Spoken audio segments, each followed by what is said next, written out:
Congratulations on your admission to Illinois State University. In this video, we'll walk you through your financial aid offer and explain your cost of attendance. Your financial aid offer is broken down into different sections. The first section is estimated grants and scholarships. Grants and scholarships don't have to be repaid, so you can think of these as free money.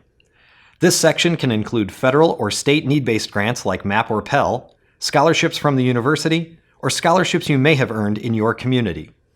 This section and the sections that follow are broken down by semester and total. Classes at Illinois State are typically taken during the fall semester, August through December, or the spring semester, January through May. You'll notice that for each item, we've split the total in half to show the amounts for the fall and spring semester and help you better understand your costs for a given term. The next section is estimated federal student loans. These are loans you qualify for based upon the information you submitted on the free application for federal student aid, or the FAFSA. As loans, these are required to be paid back, but you won't have to start making payments until after you graduate as long as you maintain at least half-time status. You are not required to borrow federal student loans, nor do you have to accept the full amount, but they are there if you need them. It's important to consider what your needs are and reduce the amount of the loans you accept accordingly. You can decline or reduce your loans before the start of the semester. Estimated cost of attendance is our best guess of how much it will cost you to attend the university, and it is broken into two sections. Expenses payable to Illinois State University estimates how much you'll directly pay to the university.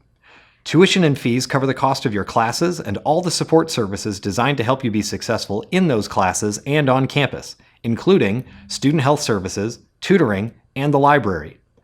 Your tuition and fees will be based on the number of credit hours you take each semester. Here, we show the cost for 15 credit hours, a typical amount a full-time student would take. So, if you enroll in more or fewer credit hours, your bill will show a different cost than this estimate. Similarly, the cost for housing and meals is an estimate based on sharing a room with one other student and selecting a meal plan that allows unlimited access to our dining centers.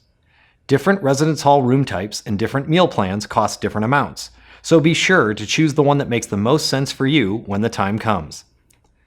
Next, we come to the section titled Expenses Not Payable to Illinois State University. While you won't be paying anything in this section to Illinois State, this section reflects what a typical Redbird spends during the year to help you budget. There is a line for textbooks and classroom supplies, transportation to and from campus and around Bloomington Normal, and personal expenses. Personal expenses include everything else you need to live while a student: toothpaste, clothes, haircuts, and the occasional late-night burrito. These costs are averages from a survey filled out by our students, so your costs will differ. The first section within Understanding Your Cost breaks down what you can expect to pay to Illinois State. Again, this only accounts for those expenses payable to Illinois State University that we talked about earlier.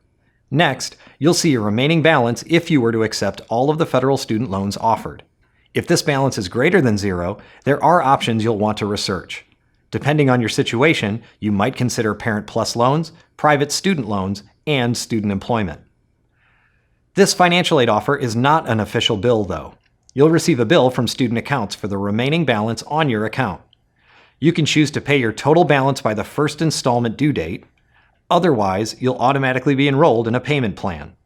This payment plan will break down your balance into 5 installments for fall or spring semesters, or 2 installments for the summer term. You can make these payments online, by mail, or in person. If, on the other hand, the financial aid you accept is more than what you owe to Illinois State, you may receive a refund that you can use at the start of the semester for the expenses not payable to Illinois State we talked about: textbooks, transportation, food, or other necessities. If this is the case for you, your estimated balance after federal student loans will be a negative amount. In other sources, you'll see if you qualify for any additional sources of funding, like work-study or Parent Plus loans. Keep in mind that only a small portion of the student jobs on campus are exclusively for work-study recipients. There are hundreds of jobs both on and off campus, so be sure to check out jobs.illinoisstate.edu. And that's your financial aid offer. If anything is still unclear, please call or email the financial aid office at Illinois State.